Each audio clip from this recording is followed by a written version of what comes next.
morning. Today class is bill of exchange. Bill of exchange. Bill of exchange is the one of the Negotiable Instrument Act. Negotiable Instrument Act 1881. So example, that means example bonds, చెక్కులు, promissory నోట్లు, promissory notes మొదలైనటువంటి వాటిని ఏమంటారంటే bills of exchange కానీ, bonds కానీ, చెక్కులు కానీ, promissory నోట్లు కానీ దీన్ని నెగోషియబుల్ ఇన్స్ట్రుమెంట్ లేదా అన్యాక్రాంత యోగ్యతా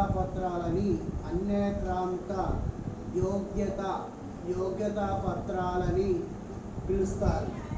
అయితే దీంట్లో ఫస్ట్ మన అకౌంట్స్లో వినిమయ బిల్లులు, బిల్ ఆఫ్ ఎక్స్చేంజ్. వినిమయ బిల్ అంటే ఏంటంటే మార్పిడి చేసేటువంటి బిల్లు ఏదైతుందో, ఫర్ ఎగ్జాంపుల్ అమ్మకందారుడు కొనుగోలుదారుడికి మరి వస్తువులు అనేవి అమ్మినప్పుడు ఆ వస్తువులకి సంబంధించినటువంటి ఒక రాసేటువంటి పత్రం ఏదైతుందో దాన్ని వినిమయ బిల్లులని అంటారు. ఏమంటారు? వినిమయ బిల్లులని అంటారు. అంటే ఇక్కడ అమ్మకందారు మరియు కొనుగోలుదారు మధ్య ఇక్కడ వినిమయం అనేది జరుగుతుందన్నమాట. అంటే వస్తువులు అనేవి కొనుగోలు అమ్మకాలు అనేవి జరగడం అనేది జరుగుతుంది కాబట్టి మరి ఇది వినిమయ బిల్లులుగా మనం చెప్తున్నాం. అయితే వినిమయ బిల్లు అనేది రాతపూర్వకంగా ఉంటుంది. వినిమయ బిల్లులో మరి ఇద్దరు పార్టీలు అనేవారు తప్పనిసరిగా ఉంటారు. అలానే వినిమయ బిల్లులో మూడు పార్టీలు ఉంటాయి వినిమయ బిల్లులో. ఫర్ ఎగ్జాంపుల్ వచ్చేసరికి డ్రాయర్, బిల్లుకర్త, అలానే బిల్లు స్వీకర్త, డ్రాయి, బిల్లు స్వీకర్త, అలానే థర్డ్ వన్ వచ్చేసరికి పేయి వచ్చేసరికి గ్రహీత. ఓకే, ఇక్కడ మరి బిల్లుకర్త అంటే ఎవరంటే బిల్లుకర్త అంటే బిల్లు రాసేటువంటి వ్యక్తిని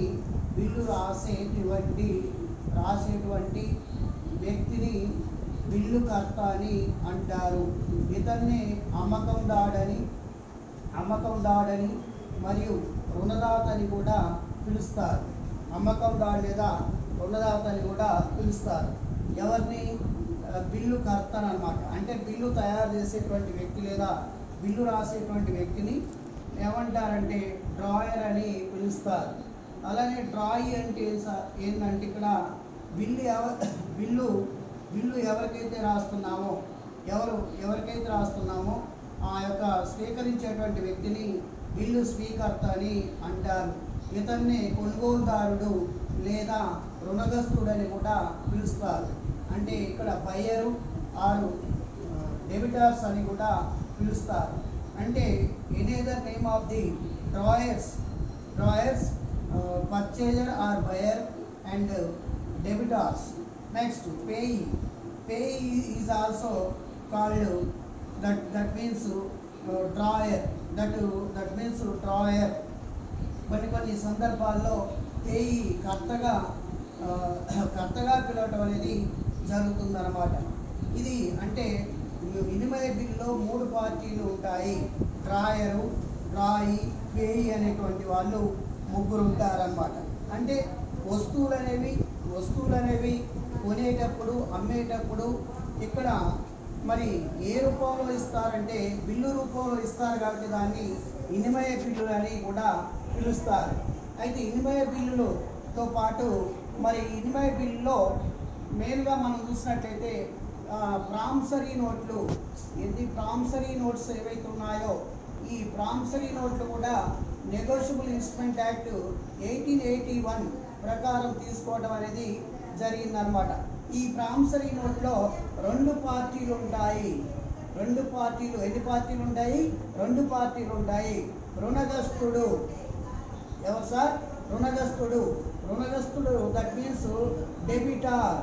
ఎవరు సార్? డెబిటార్ అని, అలానే క్రెడిటార్ అంటే రుణదాత, వీళ్ళిద్దరి మధ్య వాగ్దానం అంటే ప్రామిస్ ద్వారా రాసేటువంటి ఏదైతే నోట్ ఉందో దాన్ని ప్రామిసరీ నోట్ అని అంటారు. ఈ ప్రామిసరీ నోట్ అనేది రాతపూర్వకంగా ఉంటుంది. అంటే షరతులతో లేకుండా ఈ యొక్క ప్రామిసరీ నోట్ అనేది రాస్తారు. ఈ ప్రామిసరీ నోట్లో ఏముంటాయంటే ఇక్కడ అంటే రుణగ్రస్తుడికి మరి రుణదాతల మధ్య సంబంధాన్ని తెలియపరుస్తుంది ప్రామిసరీ నోట్ అనేది. ఈ ప్రామిసరీ నోట్ అనేది 100కి ₹2 వడ్డీ చొప్పున ఇక్కడ ఇంట్రెస్ట్ లేదా వడ్డీ అనేది వసూలు చేయడం అనేది జరుగుతుంది. అయితే ఈ ప్రామిసరీ నోట్ అనేది న్యాయశాస్త్రం ప్రకారం చెల్లుబాటు కావాలంటే ఇక్కడ ఏం తీసుకుంటారు సార్ అంటే ఇక్కడ వచ్చేసరికి రెవెన్యూ స్టాంపులు అనేవి ప్రామిసరీ నోట్ మీద అంటించడం అనేది జరుగుతుంది. అలానే ఈ ప్రామిసరీ నోట్లో వచ్చేసరికి విట్నెస్ ఎవరైతే ఉన్నారో సాక్షుల యొక్క సంతకాలు ఇక్కడ తీసుకోవడం అనేది జరుగుతుందన్నమాట. ఇది ప్రామిసరీ నోటు. అంటే ప్రామిసరీ నోట్ అనేది ఎందుకు తయారు చేస్తారంటే ఏదైనా డబ్బు అనేది వడ్డీ రూపంలో మీద పార్టీల వారు తీసుకున్నట్లయితే ఈ ప్రామిసరీ నోట్ అనేది ఉపయోగిస్తారనేది మనం చెప్పుకోవచ్చు అన్నమాట. అలానే ఇక్కడ మరి ప్రామిసరీ నోట్కి మరి ఇన్వాయిస్ బిల్లు తేడా ఏంది అన్నప్పుడు ప్రామిసరీ నోట్లో మరి 2 పార్టీలు ఉంటారని, ఇక్కడ 3 పార్టీలను ఉంటారనేది ఇది రాతపూర్వకంగా ఉంటుంది, ఇది కూడా రాతపూర్వకంగా ఉంటుంది అనేది మనకు తెలుసు అన్నమాట. అలానే ఇక్కడ వచ్చేసరికి మరి ఇక్కడ ఈ యొక్క ఇన్వాయిస్ బిల్లులో చిట్టాపద్దులు అనేవి మనం నేర్చుకోవడం అనేది జరుగుతుంది అన్నమాట. మరి ఆ చిట్టాపద్దులు ఏం మెయింటైన్ అనేవి తప్పనిసరిగా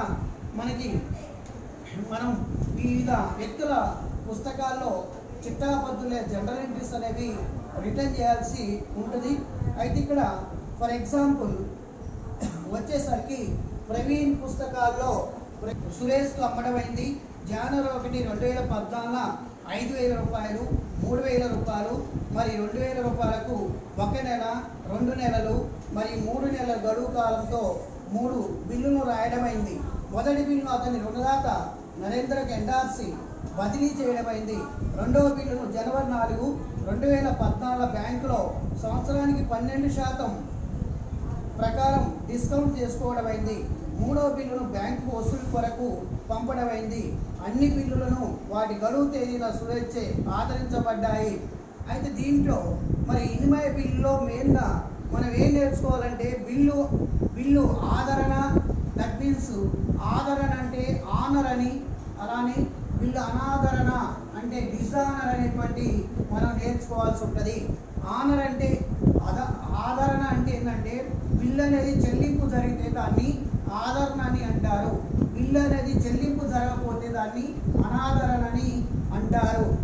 ఇవి మెయిన్గా మనకి ఇక్కడ ఆదరణ మరియు అనాదరణ మీద చిట్టాపద్దులు అనేవి మనం రాయాల్సి ఉంటుంది.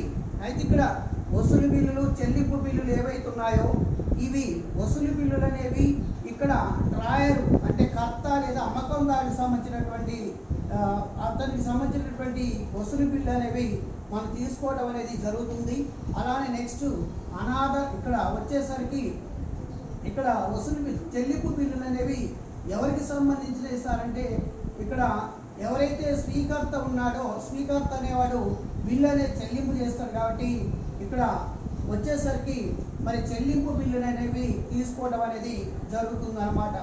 అయితే ఇక్కడ ఇచ్చినటువంటి ఈ యొక్క ప్రాబ్లంలో ప్రవీణ్ అనేటువంటి పర్సను బిల్లు కర్తగా, అలానే బిల్లు స్వీకర్త ఎవరంటే సురేష్ అనేటువంటి వ్యక్తి ఇక్కడ మన యొక్క లెక్కలో లేదా ప్రాబ్లంలో ఇవ్వడం అనేది జరిగింది.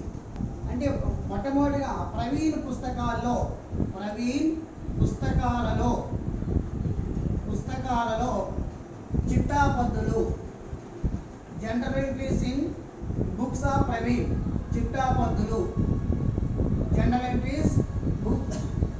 Entries in books of Praveen. చిట్టాపద్దుల యొక్క నమూనా ఎలా ఉంటుందంటే మోడల్ అనేది తేదీ, నెక్స్ట్ వివరములు, ఆవర్జపు పుట సంఖ్య, పుట సంఖ్య, అలానే డెబిటు రూపాయలు, అలానే క్రెడిటు రూపాయలు.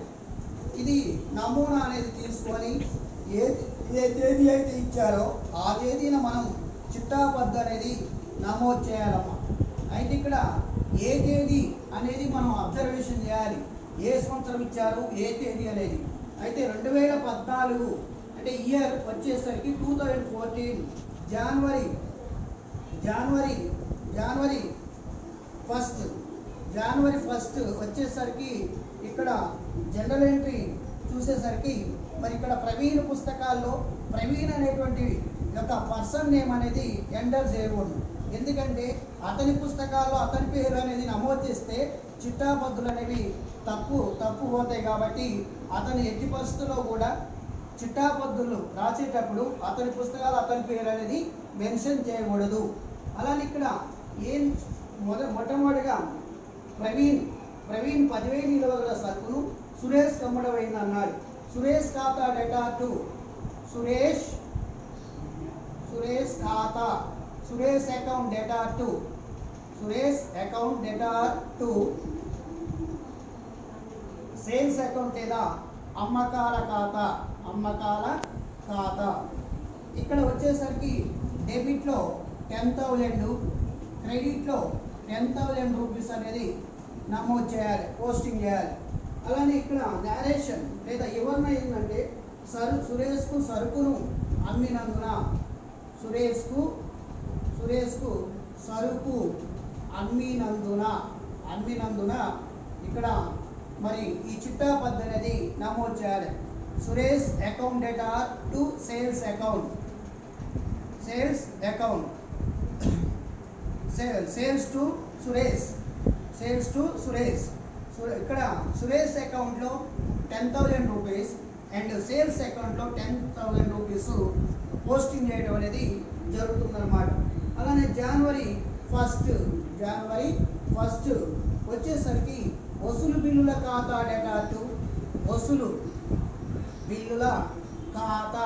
Data to bills receivable account debtor to Suresh ఖాతా సురేష్ అకౌంట్. ఓకే, ఇక్కడ 10,000 రూపీస్ వసూలైనటువంటి డెబిట్లో క్రెడిట్లో 10,000 రూపీస్ అనేది మనం రాయాల్సి ఉంటుంది అనమాట. దట్ మీన్స్ సురేష్ పై రూపాయలు రూపీస్ 5,000, రూపీస్ 3,000 3,000, అలానే రూపీస్ 2,000 అనేది ఇక్కడ 3 బిల్స్ అనేవి ఇక్కడ రిటర్న్ చేయడం అనేది 3 బిల్లులు రాసినందున ఇక్కడ 3 బిల్లులు అనేవి రాయడం అనేది జరిగింది. మొదటి బిల్లు అమౌంట్ వచ్చేసరికి 5,000, సెకండ్ బిల్ అమౌంట్ వచ్చేసరికి 3,000, థర్డ్ బిల్ వచ్చేసరికి 2,000 అనేది నమోదు చేయడం జరిగింది. అయితే ఇక్కడ మరి bills receivable account debtor to Suresh account డెబిట్లో 10,000, క్రెడిట్లో 10,000 అనేది నమోదు చేయడం అనేది జరిగింది. ఓకే, నెక్స్ట్గా జనవరి 1 వచ్చేసరికి ఇక్కడ మరి రుణదాత అయినటువంటి ఎవరి రుణదాత ప్రవీణ్కు ఉన్నటువంటి రుణదాత ఎవరైతే ఉన్నారో ఆ రుణదాత పేరు నరేంద్ర. ఆ రుణదాత పేరేంది? నరేంద్ర ఖాతా data Narendra account debtor to bills receivable account అంటే వసూలు బిల్లుల ఖాతా అనేది మనం రాయాలి. అంటే ఇక్కడ 5,000 రూపాయలు రాసినటువంటి మొదటి బిల్లును నరేంద్రకి ఎండార్స్ చేయడం జరిగింది. First bill endorse to the Narender how much rupees 5,000 rupees 5,000 rupees అనేది ఎండార్స్ చేయడం అనేది జరిగింది. ఎండార్స్ అంటే బదిలీ చేయడం అనేది జరిగింది. Narender is a creditor. అంటే నరేంద్ర అనేవాడు ఇక్కడ రుణదాత. అంటే ఇక్కడ నరేంద్ర రుణదాత అయినప్పుడు రుణదాత పేరు అనేది మెన్షన్ చేయాలి. Narendra account debtor to bills receivable account అనేది రాయాలి. First bill return to rupees 5,000, debit 5,000 and credit 5,000 rupees అనేది పోస్టింగ్ చేయాలి. అలానే నెక్స్ట్ వచ్చేసరికి జనవరి 4, ఈ యొక్క జనవరి 4న వచ్చేసరికి ఇక్కడ బ్యాంకులో మరి వచ్చేసరికి డిస్కౌంట్ అనేది కూడా ఇవ్వడం జరిగింది. ఈ డిస్కౌంట్ వచ్చేసరికి ఇక్కడ మరి 12% అన్నాడు. 12% అంటే 3,000 ఇంటూ 12%. ఈ 12% అంటే ఇక్కడ వచ్చేసరికి 360 రూపీస్. ఎంత ఇది? 360 రూపీస్ అనేది డిస్కౌంట్ అనేది ఇవ్వడం జరిగింది. మరి ఇప్పుడు ఏమి జనరల్ ఎంట్రీ రాయాలంటే బ్యాంక్ ఖాతా debtor to bank account debtor to bank ఖాతా debtor discount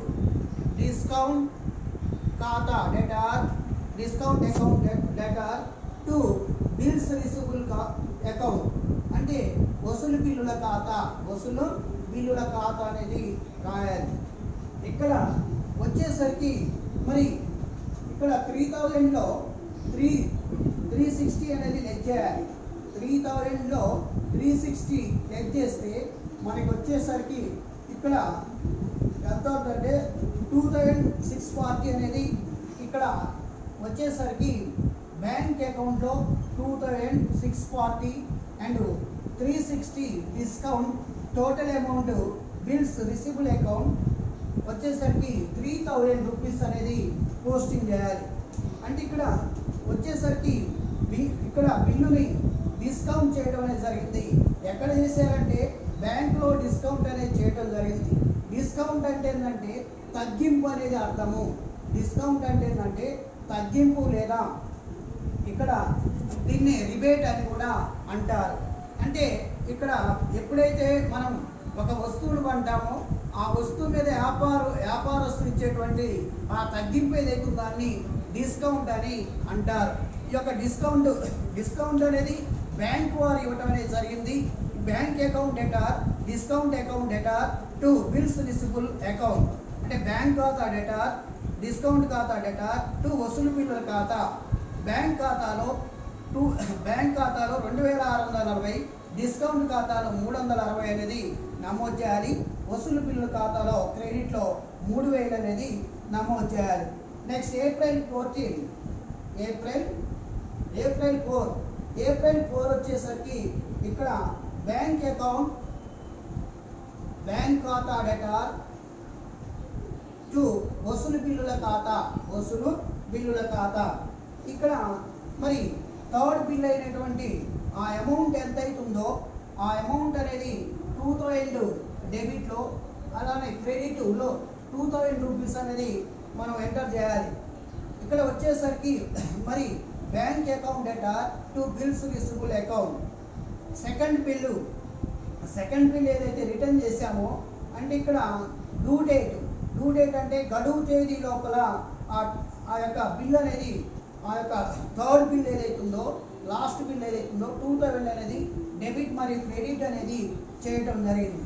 so that is the ఇక్కడ books of Praveen. Okay, general entries ఇక్కడ వచ్చేసరికి ప్రవీణ్ పుస్తకాల్లో మనం నమోదు చేయడం అనేది జరిగింది. తర్వాత సురేష్ పుస్తకాల్లో చిట్టాపద్దులు అనేవి రాయాలి. సురేష్ పుస్తకాల్లో చిట్టాపద్దులు నమోదు చేయాలి. సురేష్ పుస్తకాలలో చిట్టాపద్దులు ఎవరి పుస్తకాల్లో? సురేష్ పుస్తకాల్లో general entries books in Suresh.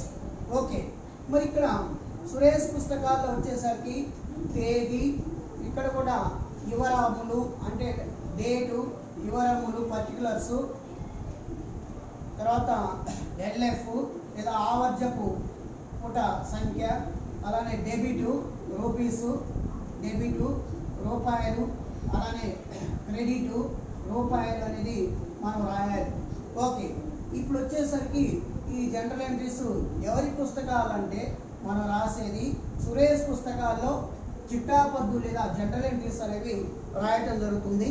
First 2014 తేదీ వచ్చేసరికి జనవరి 1వ తారీఖున మరి ఇక్కడ ఇందాక అమ్మకం జరిగితే మరి ఇక్కడ సురేష్ పుస్తకాల్లో కొనుగోలు అనేది జరుగుతుంది. సురేష్ అనేవాడు మొన్నడు కాబట్టి కొనుగోలు అనేవి కొనుగోలు ఖాతా డేటా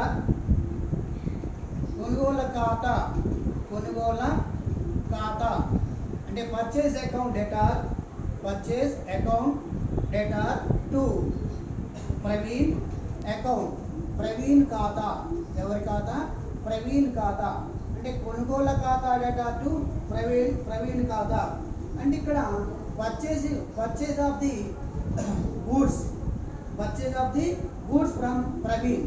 ఎవరి నుండి కొన్నాడు సార్ అంటే సురేష్ అనేవాడు ఇక్కడ మరి ప్రవీణ్ నుండి సరుకు అనేది కొనుగోలు చేశాడు కాబట్టి కొనుగోలు ఖాతా డేటా టు ప్రవీణ్ ఖాతా అనేది మనం నమోదు చేయాలి.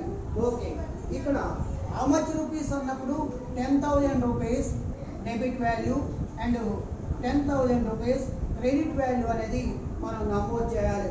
అంటే ఇక్కడ the goods purchasing from Praveen అని రాయాలి. ఇది నేరేషన్ ఎవరిలో ప్రవీణ్ నుండి సరుకు కొన్నాను అనేది. అలానే జనవరి 1 వచ్చేసరికి ప్రవీణ్ ఖాతా డేటా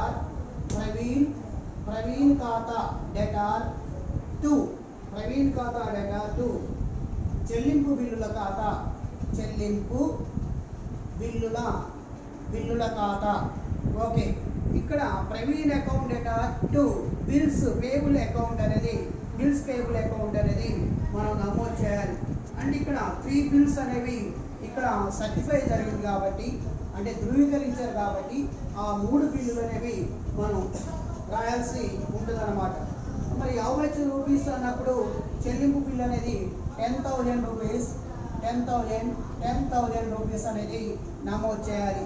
అలానే ఫిబ్రవరి తర్వాత జనవరి అయిపోయిన తర్వాత ఫిబ్రవరి 4వ తారీఖున మరి చెల్లింపు అనేది జరిగింది. మొదటి బిల్లు అనేది చెల్లింపు బిల్లుల ఖాతా డేటా టు బ్యాంక్ ఖాతా. అంటే bills payable account debtor to bank account. First bill certify of the first bill. మొదటి బిల్లును ఆదరించినందున అంటే honour of the first bill. How much rupees 5,000 rupees 5,000 రూపాయలు డెబిట్ అండ్ క్రెడిట్ 5,000 రూపీస్ అనేది మనం రాయాలి.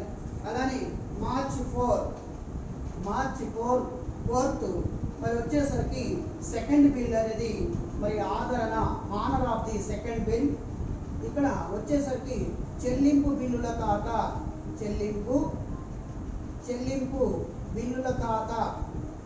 డేటా టు బ్యాంక్ ఖాతా. ఓకే, ఇక్కడ first bill 5,000 rupees, second bill వచ్చేసరికి 3,000 rupees debit value and credit value 3,000 rupees అనేది మనం నమోదు చేయాలి. అంటే ఆనర్ మీన్స్ ఏంటి? ఆదరణ అనేది జరిగింది. బిల్ అనేది ఆదరణ జరిగింది కాబట్టి ఆదరణ జరిగినప్పుడు మన ఇక్కడ పేమెంట్ అనేది జరిగింది కాబట్టి ఇక్కడ చెల్లింపు బిల్లుల ఖాతా డేటా టు బ్యాంక్ ఖాతా. అంటే ఇక్కడ చెల్లింపు బిల్లుని bills payable account debtor to bank account 3,000 debit value credit value 3,000 rupees అనేది మనం పోస్టింగ్ చేయాలి. అలానే ఏప్రిల్ 4 వచ్చేసరికి ఇక్కడ థర్డ్ బిల్ అయినటువంటి 3వ బిల్ అయినటువంటిది ఏదైతే ఉందో దానికి చెల్లింపు బిల్లుల ఖాతా డేటా టు బ్యాంక్ ఖాతా అనేది రాయాలి. హౌ మచ్ రూపీస్ 2,000 రూపీస్ అనేది రాయాలి. అంటే ఇక్కడ bills payable account debtor to bank account.